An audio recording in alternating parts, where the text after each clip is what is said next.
nada, esta ya es la última parte, entonces voy a contar unos casos clínicos, he elegido 3 casos clínicos. La verdad es que sobre enfermedad renal diabética, la verdad es que cuando me he puesto a mirar, pues realmente, claro, vosotros veis muchísimos más pacientes y tendréis pacientes como más variopintos, pacientes con enfermedades más leves. Realmente los que a veces nosotros solemos recibir son los pacientes que tienen más complicaciones, más graves, más complejos. He intentado buscar así 3 un poco distintos, pero bueno, pues tipos de pacientes con nefropatía diabética hay muchos. Y luego se trata un poco de que sea una sesión interactiva, o sea, que participéis, que somos pocos y además no nos está grabando nadie, así que podemos decir lo que queramos. Entonces, el primer caso que os voy a presentar es este paciente, es un paciente que veo desde hace unos años, que la primera vez que le vi fue en el año 2019, que tiene 72 años, un paciente que tiene un consumo activo de alcohol, es un hipertenso y diabético de muy larga evolución. La hipertensión pues mal controlada, la diabetes sí que es verdad que le habían insulinizado hacía un par de años y tenía un objetivo de hemoglobina glicosilada en rango, y como complicación de la diabetes ya tenía una retinopatía diabética. Y bueno, pues así nada más importante. Tomaba pues 1, 2, 3, 4, 5, 6 o 7 cosas, ¿no? Que ya es una polifarmacia, ¿no? Pues un paciente está con atorvastatina, con una triple terapia antihipertensiva en principio no a dosis máxima, con un antidiabético ya insulinizado, con omeprazol, que realmente pues tampoco tenía una indicación muy clara para tomar omeprazol, fuera de que también pues tomaba ibuprofeno a demanda, cosa que cuando nos lo dieran por enfermedad renal, pues no lo debería de tener ahí en la receta. Entonces nos lo manda su médico de atención primaria porque tiene una enfermedad renal crónica y un estadio 3B y A3 en progresión. Y cuando le veo por primera vez en la consulta, pues es un paciente en el que destacan varias cosas. Es un paciente que tiene obesidad, es un paciente que tiene una tensión mal controlada, veo que tiene edemas en las piernas, y entonces con la analítica que nos lo mandan, pues es esta, ¿no? Tiene 1,8 de creatinina, un filtrado de 37, o sea, por tanto una enfermedad renal crónica estadio 3B, porque ya lo tenía desde hacía unos años, principio potasio normal, un LDL de 120, una hemoglobina glicosilada, como decía, bien controlada, bueno, una mínima anemia de 12, y luego pues en el seguimiento tenía leucocituria, bacteriuria, microhematuria, un poco de todo, ¿no? Y ya tenía efectivamente una albuminuria por encima de 300, que el laboratorio, cuando la albuminuria está por encima de 300, pues nos saca además, ¿no? Nos convierte a la proteinuria total, que tiene un proque de 700 miligramos gramo. Y a pesar de que es un paciente que tiene insuficiencia renal desde hace años y que además está en progresión, pues nunca se le ha pedido, por lo menos en los últimos 10 o 15 años, no tenía ninguna prueba de imagen renal. Entonces, de todas estas cosas sí que he dicho, ¿a quién se le ocurre decir algo que cree que podemos mejorar en este paciente? O sea, que nos gusta, que diríais, esto tendría que cambiar, esto tendría que estar mejor, por ejemplo. Cualquier cosa. El antihipertensivo porque tiene la tensión mal controlada. Bien. ¿Qué más? Eso es, habría que intentar que perdiera peso. ¿Qué más? La diabetes, bueno, está bien controlada en principio. Esto fue el año 2019, que como ha dicho Gemma antes, pues efectivamente, yo cuando ha enseñado Luis la diapositiva hasta del 2012 al 2025, que esa es toda mi carrera como nefróloga, porque yo en el 2012 empecé la residencia, pues todos los cambios que ha habido han sido en los últimos años. Entonces, pero yo cuando empecé a ser adjunta, es verdad que los ISGLT2 no se podían poner, filtrado por debajo de 60, ¿cómo vas a poner un ISGLT2? Y luego a partir del 2020 ya no cambió la indicación a la raíz del DAPA-CKD, pero bueno, eso lo pondremos luego. ¿Qué más? El LDL está fuera de objetivo, efectivamente, también como lo ha dicho Gemma, un filtrado entre 30 y 45 debía tener un LDL por debajo de 70. ¿Alguna cosa más se puede hacer? Nunca se le ha hecho una prueba de imagen, muy bien, tú acabas de estar con nosotros, ¿cómo se nota? Y el ibuprofeno, ¿no? El ibuprofeno pues no lo debiera de tener, ¿no? Aparte de, bueno... Vale, pues todas esas cosas, más o menos, ¿no? Eso es lo que habéis dicho. Vale.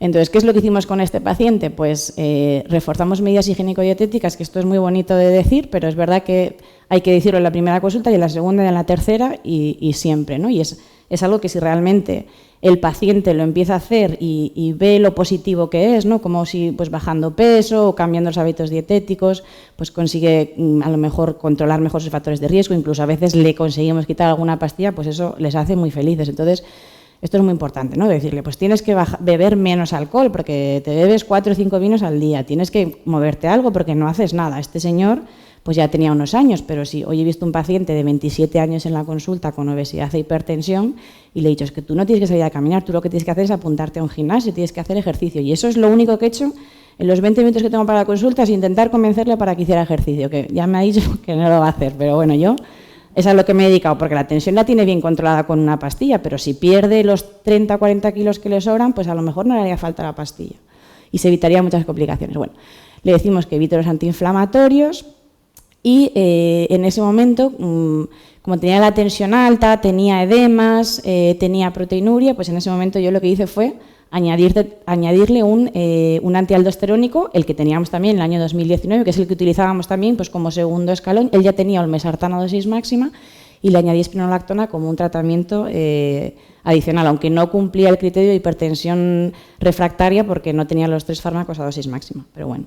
Y luego, efectivamente, pues le intensifiqué el tratamiento hipolipemiante, añadiéndole además el Ecetrol, que es una combinación pues bastante potente, y se le pidió una ecografía urológica que fue normal, pues porque nunca se había hecho. Lo normal es que salga normal, pero se la pedí y se la hizo. Vale. Entonces, la verdad es que cuando vino la segunda vez, pues se ve que le había convencido y la verdad es que había bajado la sal, había dejado de beber alcohol, había empezado a hacer ejercicio, pero bueno, la verdad es que no había conseguido perder nada de peso. Entre un poco en lo que había hecho y el cambio en la medicación o el añadirle la espironolactona, que ya veis que la puse a una dosis muy bajita porque tiene insuficiencia renal y con un control precoz de la función renal del potasio, pues se la puse cada 48 horas y con eso consiguió un muy buen control de tensión, con la medicación y con lo que él había cambiado, ¿vale? Como hemos explicado, estos fármacos, los ISGLT2, los IECAS y los ARA2, los antialdosterónicos, los GLP-1, todos estos tienen un impacto en la hemodinámica glomerular y es esperable que haya un impacto en el filtrado glomerular, que baje un poquito el filtrado glomerular, ¿vale? De hecho, se supone que si bajan el filtrado es que están evitando la hiperfiltración, están disminuyendo esa hiperfiltración. Entonces, si es un descenso leve que es inferior al 30%, pues en principio es asumible, ¿vale? Si luego resulta que es que la función renal le empeora muchísimo, pues ahí a lo mejor hay que retirarlo y ver un poco lo que ha pasado, ¿no? Y luego pues comprobamos que tiene un potasio en un límite normal, ¿vale?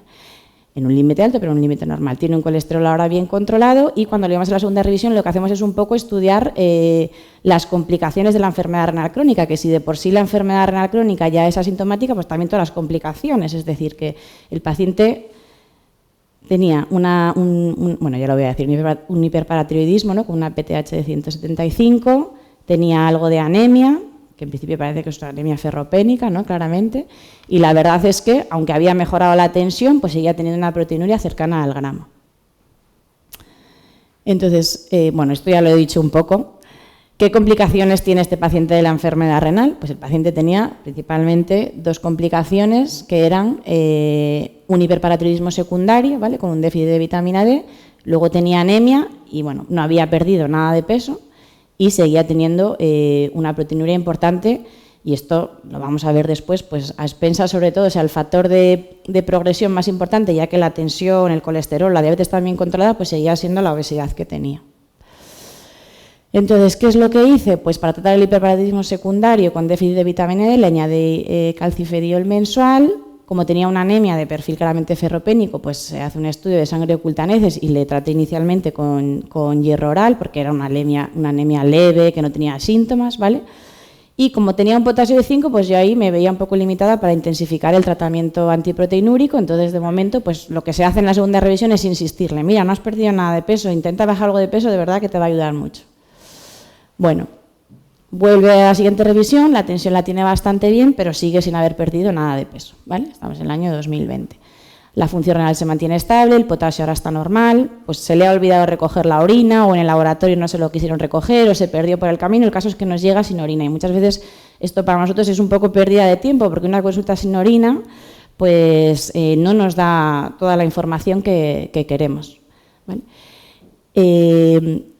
cuando reviso, veo la receta electrónica otra vez con todos los medicamentos y veo que la espironolactona no está ahí. Ay, pues ¿cómo no está ahí la espironolactona? No, es que entre medias, medicina interna, me hizo una analítica y tenía un potasio de 5,3 y me dijeron que lo tenía que quitar, que eso era muy grave, que lo tenía que quitar. Realmente con un potasio de 5,3 se puede mantener la espironolactona, ¿no? Hay que controlarlo, hablarle a lo mejor de alguna cosa de la dieta o vigilarlo, pero con 5,3 de potasio se podía mantener, ¿vale? A pesar de añadirle el hidroferol y de tener una vitamina D casi en el objetivo, que estaría entre 20 y 30, o más bien cercano a 30, pues el hiperparatiroidismo sigue evolucionando, ¿vale? Y la verdad es que la anemia pues no ha respondido prácticamente al hierro oral, o sea que poca cosa hice. Además, bueno, había salido una sangre oculta NECES positiva que le habían extirpado ahí unos pólipos que eran adenomas tubulares. Entonces, de las dos complicaciones que sigue presentando el paciente que no se han conseguido controlar, digamos, con lo que podríamos hacer o lo que podríais hacer todos, ¿no? Pues poner un poco de hidroferol o ponerle hierro oral, con eso no se ha controlado. Entonces, el hiperparatiroidismo secundario se produce principalmente porque cuando ya cae el filtrado por debajo de 50, es decir, en estadios iniciales de la enfermedad renal, disminuye la capacidad de excretar fósforo con la orina y además disminuye la alfa-1-hidroxilación de la vitamina D, o sea que disminuye la síntesis del calcitriol, de la vitamina D activa. Estos dos fenómenos pues tienden a producir hipocalcemia y eso es lo que estimula la secreción de PTH a nivel de las glándulas paratiroideas. Y el hiperparatiroidismo secundario, a la larga, pues lo que produce es una resorción ósea, riesgo de osteoporosis, de fracturas, etcétera. Entonces, como el paciente, pues, bueno, yo creo que no lo he puesto aquí, luego lo explico. Y luego, respecto a la anemia, pues este paciente, lo primero que hicimos, pues ya venía con un perfil de hierro hecho, es decir, lo primero que hay que hacer en un paciente que tiene anemia con insuficiencia renal es pensar que no es una anemia nefrogénica, o sea, pensar que es una anemia, o sea, hay que descartar, no pensar, ¿no? Hay que descartar que tenga otra causa de anemia. Entonces, lo primero hay que corregir o estudiar los déficits, el perfil de hierro, B12, ácido fólico, ¿no? Si encontramos alguno de estos, pues corregir esos déficits, que tampoco es que lo habíamos conseguido, y luego si vemos otra cosa, pues que tiene una pancitopenia o que creemos que es un paciente que tiene hipercalcemia y dolores óseos y pensamos en un mieloma, pues ya ahí hay que estudiarlo más, ¿no? Pero lo más sencillo, hierro, B12 y fólico, lo podemos pedir todos, ¿vale? Si descartamos que la anemia sea de otro origen es cuando podemos decir, pues probablemente será una anemia nefrogénica. Y no hace falta tener unos niveles de eritropoyetina en sangre para saber que tiene una anemia nefrogénica, es un poco un diagnóstico que se hace por descarte, ¿vale? Entonces, si pensamos que tiene una anemia nefrogénica, lo primero es reponerle bien el hierro, que en este paciente con el hierro oral no lo habíamos conseguido, y si con el hierro oral no lo conseguimos, pues le podemos poner hierro intravenoso, ¿vale? Que es lo que pondría aquí un poco, ¿no? Pues le iniciamos hierro, pero como no se había corregido la anemia y además pues tenía sangre oculta NECES positiva, pues le pedimos un estudio dirigido, ¿vale? Si a pesar de corregir bien el hierro con hierro oral o con hierro intravenoso, el paciente sigue teniendo anemia, una anemia importante, es decir, no lo ponemos con 11,7 de hemoglobina, sino cuando tiene una anemia importante, por debajo de 10 en general, pues podemos valorar poner un tratamiento con EPO, ¿no? Que eso es verdad que lo hacemos aquí en nefrología, ¿vale? Entonces, yo lo que hice pues, fue añadirle calcitriol, porque con el calcifediol no habíamos conseguido controlar el hiperparatiroidismo, o sea que le añadí directamente calcitriol, ¿vale? Se puede añadir calcitriol directamente, un análogo que es el paricalcitol, y le puse hierro intravenoso. En el año 2021 este paciente no vino a la consulta porque tenía miedo al COVID, no se hizo analítica, y cuando volvió en el año 2022 pues todo era también un poco desastre. La tensión la tenía mal controlada, no había adelgazado sino que había engordado, porque estos pacientes también los pacientes se han quedado un poco encerrados en casa por el miedo que tenían. Presenta una progresión de su enfermedad renal, pues ha perdido como en 3 años unos 9 mililitros minuto, o sea que es una progresión. La proteinuria sigue sin estar controlada, a pesar de que hemos conseguido un buen control metabólico, lipídico, el hiperparatiroidismo está bien controlado y la anemia y la ferropenia se habían corregido. Es decir, a pesar de que nosotros más o menos lo hemos hecho bien, pues hay algo aquí que sigue estando un poco sin cubrir, ¿no? Entonces, ya en el año 2022 ya teníamos la indicación de la dapagliflozina para el tratamiento de la enfermedad renal con filtrados por debajo de 60 y le añadimos un ISGLT2 y además pues le ajustamos el tratamiento para intentar conseguir un mejor control de tensión arterial porque tenía una presión arterial sistólica bastante elevada, ¿vale? Una cosa que hacemos y que hay que hacer siempre antes de iniciar un ISGLT2 es ver al paciente. Un ISGLT2 yo siempre digo que no se puede hacer en una consulta telefónica porque hay que ver si el paciente cómo está el estado de volemia. Es decir, un paciente que está deplecionado, un señor mayor, que tiene la lengua seca, que no tiene un edema, si le añadimos a esa triple terapia antihipertensiva con 2 diuréticos que ya tiene un ISGLT2, pues a lo mejor se nos deshidrata y en vez de mejorar le empeoramos, ¿no? Nos hace una depresión de volumen. Hay que ver también qué tensión arterial tiene, porque si ya va un poco justo de tensión, si ya tiene una sistólica en 11 con 3 fármacos y además ya tenemos un ISGLT2 que puede tener un cierto efecto hipotensor, aunque no es un fármaco hipotensor por sí, pues a lo mejor también le empeoramos. Cuidado, como en este paciente, con las múltiples acciones de diuréticos. Un paciente que ya tiene furosemida y hidroxapatida y le vamos a añadir un ISGLT2, mayor riesgo de fracaso renal agudo. Esto es muy importante. La mayor parte de los pacientes diabéticos son diabetes tipo 2, pero algún diabético tipo 1 también hay, y en principio hay un riesgo de cetoacidosis añadido que hay que valorar.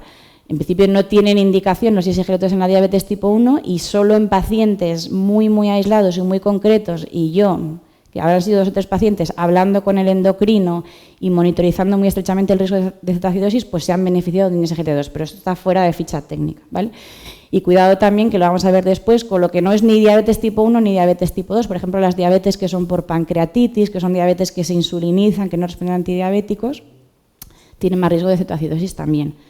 Un paciente que tiene muchas infecciones de orina ya de base, o los pacientes que tienen sondas vesicales permanentes, o que tienen a lo mejor, pues ya tienen una uroterostomía, que son pacientes de alto riesgo de infección de orina, tampoco es el paciente candidato a ponerle un ISGLT2, ¿vale?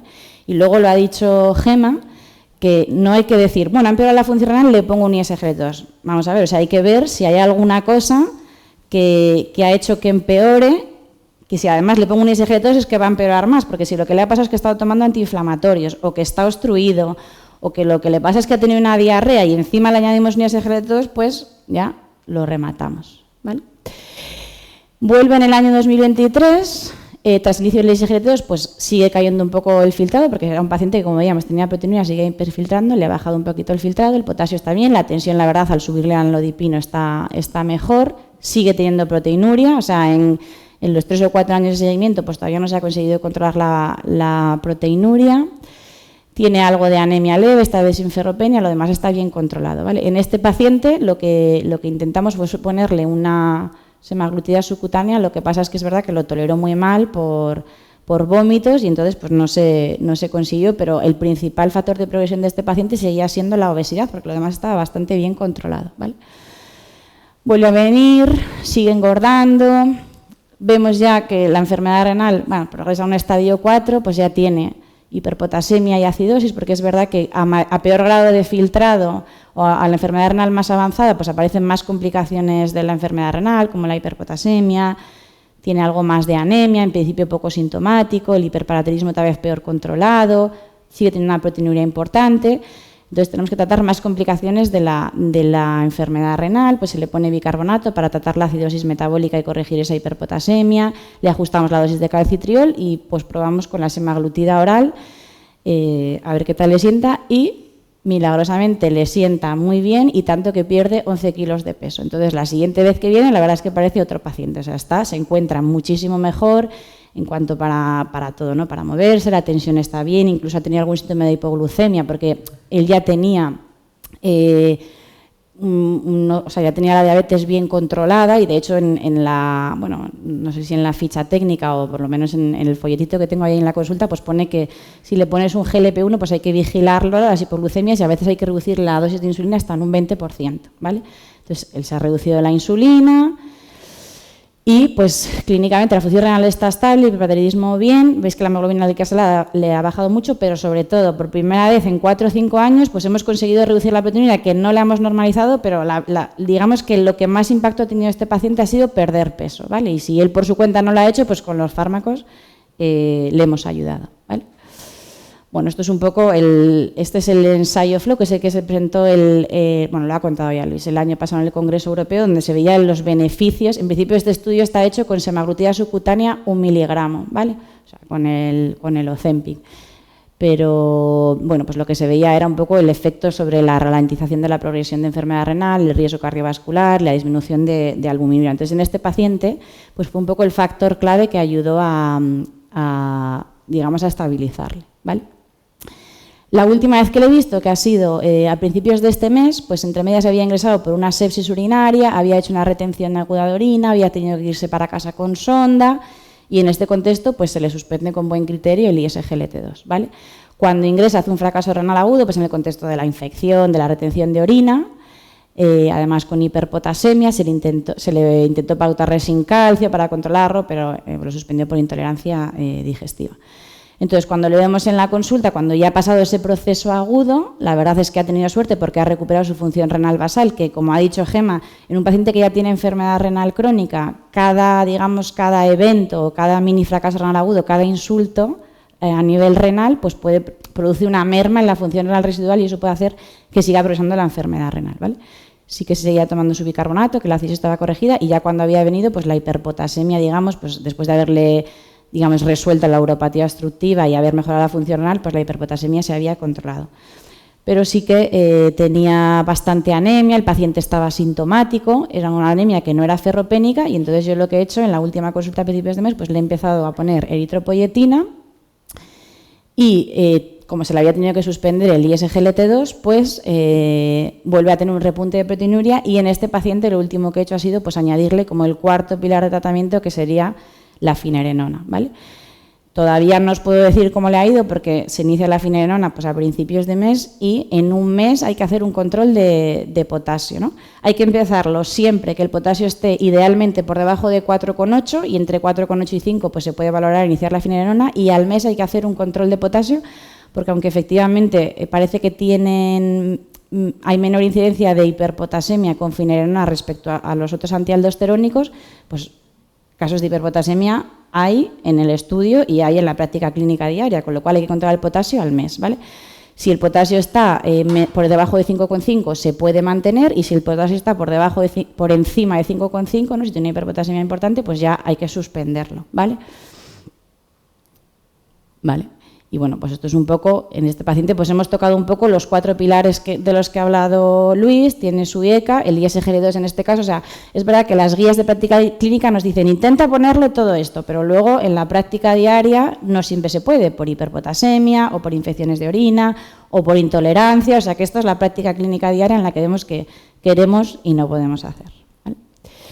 ¿Alguna pregunta? ¿Os sigo? ¿O me interrumpís cuando queráis? Que he dicho que era interactiva y he hablado mucho. Vale, pues en el segundo caso es un varón un poco más joven, de 64 años, exfumador. Es un paciente que tuvo una apendicitis hace muchos años y que en el posoperatorio hizo una pancreatitis y entonces unos años después se le diagnostica de una diabetes que probablemente tenga origen en ese episodio de pancreatitis que tuvo porque desde el inicio debuta con muy mal control y tiene que ser insulinizado, ¿vale? Además, como consecuencia de esa pancreatitis y esa apendicectomía, pues hace como varios episodios suboclusivos por bridas, necesita varias cirugías, o sea que es verdad que tiene varios ingresos por este motivo. Con la insulina la verdad es que está bien controlado, pero tiene retinopatía y polineuropatía diabética, ¿vale? Es un paciente hipertenso también con un mal control de la tensión arterial. Como veis, estos son pacientes diabéticos que tienen una diabetes muy bien controlada y, sin embargo, desarrollan complicaciones, ¿no? En el caso concreto de la enfermedad renal, de la insuficiencia renal, en estadios avanzados, es decir, en estadios precoces, para prevención de lo que es el desarrollo de la nefropatía diabética, sí que es crucial un buen control metabólico. Eso ayuda a prevenir el desarrollo de la albuminuria y de la insuficiencia renal. Pero una vez que el paciente ya tiene una nefropatía diabética establecida, tiene un filtrado menor de 60 y tiene albuminuria, pues el control metabólico ya no nos ayuda tanto porque ya se han producido unos cambios estructurales a nivel glomerular que no se revierten mejorando el control metabólico. Y sí es crucial el control de la presión arterial. Tener la tensión muy bien controlada en un paciente con nefropatía diabética es una de las cosas que más ayuda a evitar la progresión de la enfermedad renal. Entonces, este paciente venía con una tensión mal controlada, en tratamiento con 2 fármacos, con una dosis máxima y un diurético, ¿vale? Y luego era un paciente que, claro, era diabético desde hace muchísimos años y ya tenía insuficiencia renal desde hace muchísimos años, ¿vale? De hecho, ya se le había mandado a la consulta hace bastantes años, ya con una creatinina de 2, aquí pues el filtrado no nos salía, pero ya tenía una creatinina de 2, o sea que ya tenía una insuficiencia renal importante. Y tenía un paciente que tenía unos 50 años, ¿vale? Y además tenía proteinuria también importante, ¿no? Hasta 1,5 gramos, pero el paciente no vino. Además era un paciente que, pues, no sé si tenía una tendinopatía, no sé qué tenía, y tomaba ibuprofeno diariamente y nadie le había dicho que no lo podía tomar. No sé si nadie se lo había dicho, pero el caso es que lo tenía en la receta electrónica, que no lo debía de tener, ¿vale? Y cuando le mandan, pues ha progresado la enfermedad renal, porque lleva muchísimos años con insuficiencia renal. Realmente para todo el tiempo que lleva no ha progresado ni tan rápido, ha progresado bastante lento, o sea, lo que le correspondería casi por la edad, porque si en una persona sana podemos perder 1 mililitro minuto año, pues en un diabético se dice que se puede perder hasta 2 o 3 mililitros minuto año, ¿no? Por la hiperfiltración. Lo mandan pues porque ya ha progresado hasta DIO4, que es un criterio de derivación, ¿no? Ya tiene filtrado menos de 30 en un paciente pues, relativamente joven y además tiene albuminuria patológica por encima de 300, ¿vale?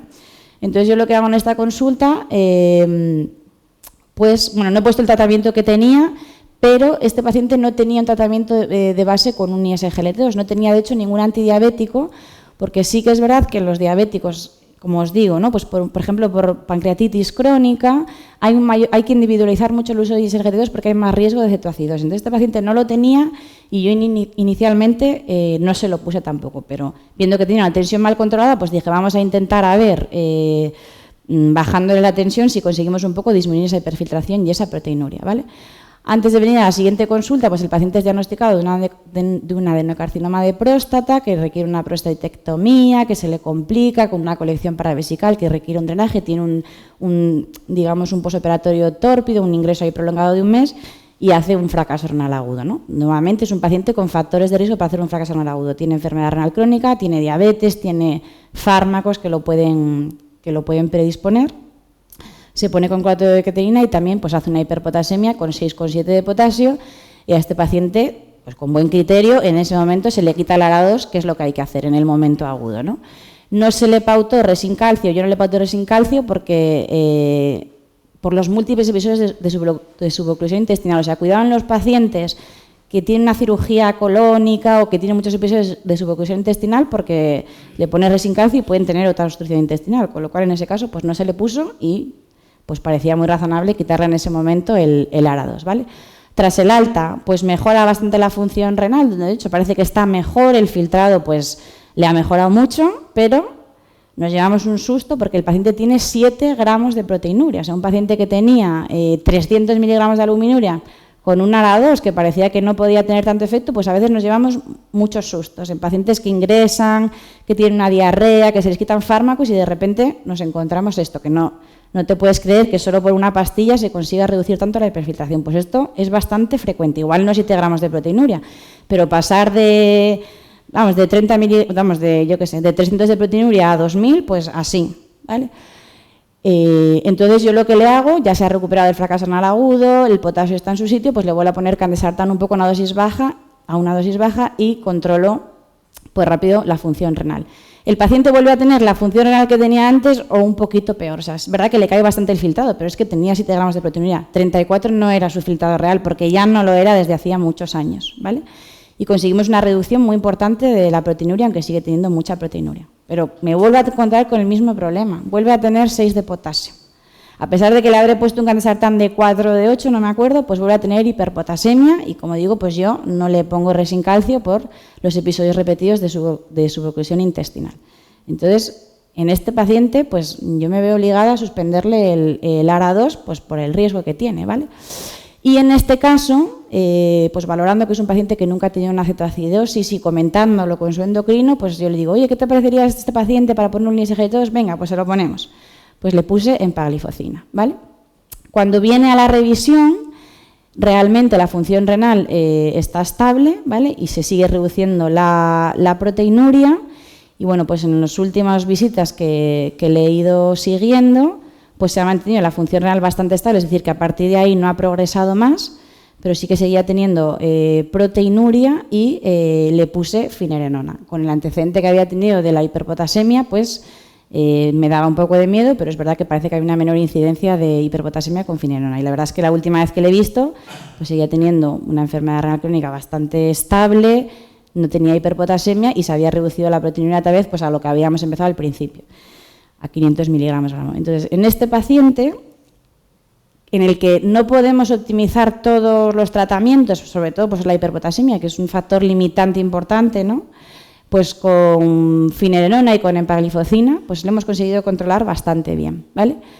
Bueno, esto es un poco el episodio de fracaso renal agudo que hice, veis cómo le cayó el filtrado y cómo al quitarle la ARA2, bueno, esta es la hiperpotasemia que tenía, como al quitarle la ARA2, como repuntó la proteinuria, y al volver a iniciarle el ARA2, pues bueno, conseguimos, bueno, el ARA2 no, los fármacos, no, la empagliflozina, la finerenona, conseguimos controlar más o menos la evolución de la enfermedad renal, ¿vale?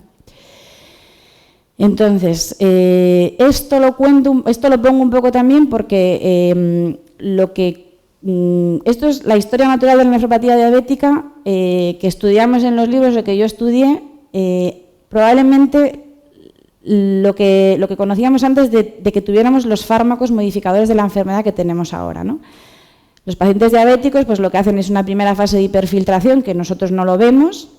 Antes el MDRD nos decía el filtrado está por encima de 60 o el CKDP nos decía pues por encima de 90, ¿no? Pero no sabíamos si tenía pues 150 o 160, si estaba hiperfiltrando, ¿no?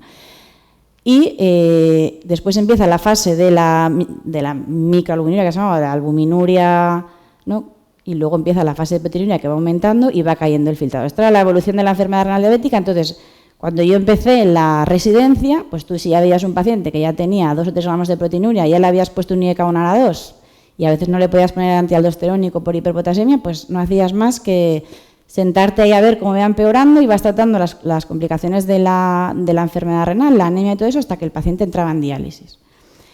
Y hoy en día lo que podemos hablar y de lo que se puede hablar es de una regresión. No solo hablamos de progresión, sino que podemos conseguir una regresión de la nefropatía diabética. Y especialmente en estadios iniciales, que es lo más importante, cuando el paciente tiene pues, una albuminuria no muy importante, que no tiene una insuficiencia renal ya establecida, pues el poner fármacos nefroprotectores que evitan la hiperfiltración puede conseguir que el paciente llegue a estar con una función renal normal y sin proteinuria. O sea, que eso podemos conseguir controlar la enfermedad y podemos evitar el desarrollo de insuficiencia renal con los fármacos que actualmente tenemos.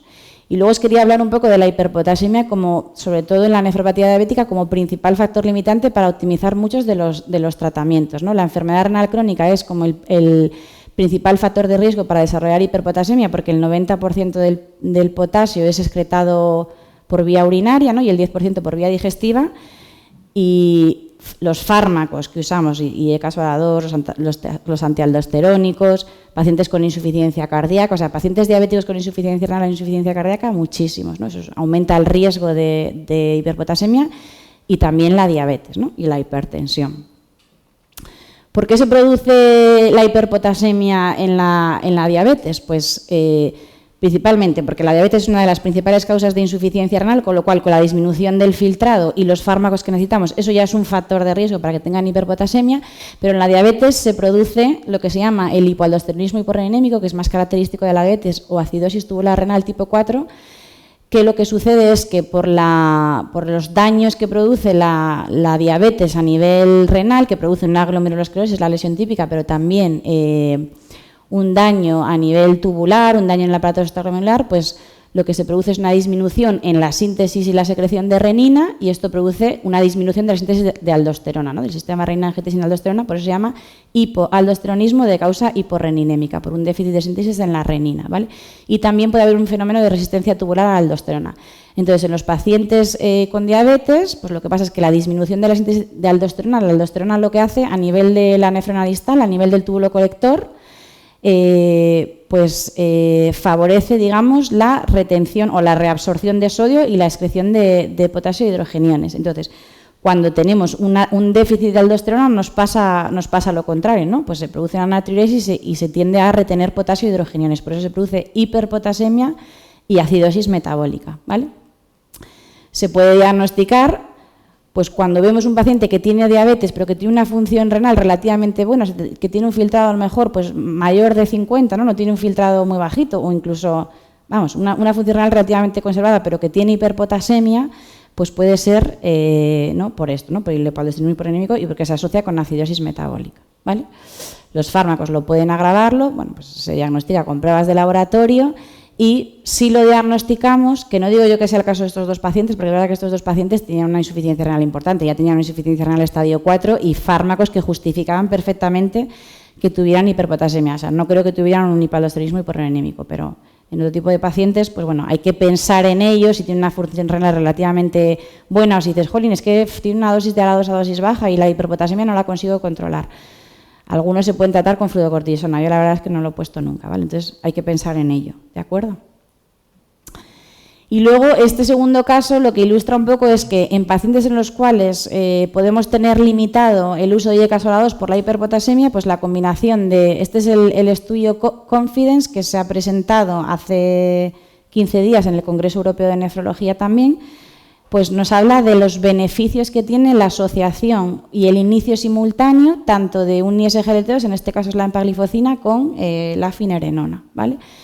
Aquí se incluyeron 800 pacientes, se hizo un estudio doble ciego aleatorizado con 3 ramas, y esto no se ve, pero bueno, era la combinación o solo finerenona o solo empagliflozina, ¿vale? Se les siguió durante 180 días.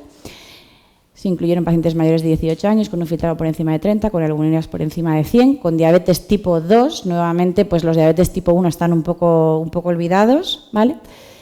Y lo que se vio es que el uso combinado y el inicio simultáneo de los dos fármacos consiguió una reducción mayor de hasta el 50% de la albuminuria versus el poner solo la empagliflozina o el poner solo la finerenona, ¿vale? Es decir, que parece que hay una acción sinérgica, ¿vale? Y que además este beneficio se observaba muy pronto, tan pronto como a los 14 días de inicio del tratamiento, ¿vale? Es decir, que pues si se empieza el beneficio es muy precoz, ¿vale?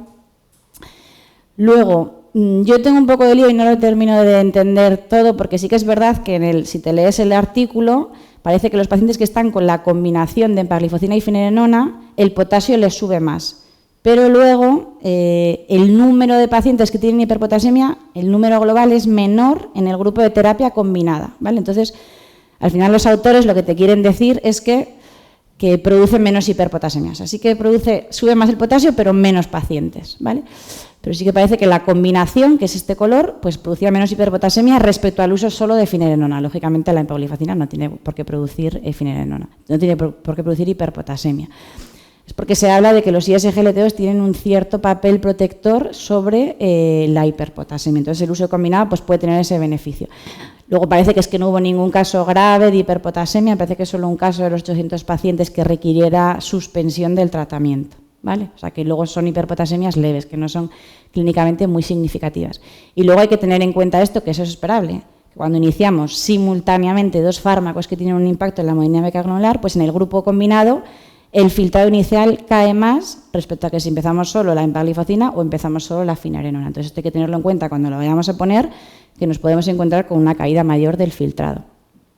Entonces, un poco yo creo que lo que decía Luis, la duda que tenemos ahora, nosotros sabemos que tenemos que poner los 4 fármacos, pero ¿cuáles ponemos, cuándo, en qué momento los ponemos todos a la vez, como lo hacen los cardiólogos cuando un tío le da un infarto y le ponen los 4 fármacos a la vez y luego el paciente llega a nefrología? Pues ¿cómo lo hacemos? ¿Lo tenemos que hacer como lo hemos hecho hasta ahora, que era, pues, o como lo hago yo todavía a día de hoy, que es le pongo un IECA 1 a la 2, controlo la función renal, luego pues si sigue, o si veo que más o menos está estabilizado, le pongo un ISGLT2, controlo la función renal, si veo que sigue con albuminuria, al tiempo le voy a poner la finerenona, ¿vale? O sea, y esto pues, este artículo, estos autores lo que proponen es que dicen, bueno, si vas poco a poco, pues al final te tiras un año y medio hasta que optimizas el tratamiento, cuando se ve que si lo inicias desde el principio, el beneficio es mayor, con lo cual vas a evitar más la progresión de la enfermedad renal o vas a evitar más eventos cardiovasculares, ¿no? Entonces, ellos lo que proponen es hacerlo como de manera rápida, pero sigue sin ser todo a la vez. De manera rápida hablan de hacerlo en un periodo de unos 3 meses, es decir, poner un fármaco, controlar la función renal, poner otro fármaco, pero más rápido, digamos que hacerlo más rápido y siempre vigilando la función renal. Yo, la verdad es que a día de hoy esto no lo hago. Yo voy de uno en uno todavía. Me cago en la mano, no sé por qué ha salido tan pequeño, pero bueno. Y esto es el último caso que os voy a contar. Bueno, ¿alguna duda? El último caso, ¿cómo vamos de tiempo? Bien, vale. El último caso es es un caso distinto, es una paciente que es diabética, pero diabética tipo 1, ¿vale? Desde los 14 años de edad. Es una paciente que tiene 44 años, es bastante joven y tiene pues una diabetes, esta sí que tiene una diabetes mal controlada y tiene también pues complicaciones de la diabetes como las anteriores, neuropatía diabética, pie diabético y además tiene una retinopatía diabética bilateral con un edema macular que ha precisado ¿no? anti-VEGF. Vale. Luego es una paciente que recientemente ha sido diagnosticada de hipertensión arterial, que está solo con un fármaco, con el mesartán de 10, y está la verdad que muy mal controlada, con una hipertensión muy mal controlada, y la derivan por insuficiencia renal de un año de evolución, con un filtrado de 53 en una paciente joven y además tiene albuminuria de 500, ¿no? Entonces, un dato importante, sobre todo en la diabetes tipo 1, en la diabetes tipo 2 no hay tanta asociación, pero la diabetes tipo 1, paciente diabético tipo 1 que tiene retinopatía y además tiene insuficiencia renal, entre el 85 y el 99% de los casos va a ser una nefropatía diabética, ¿vale?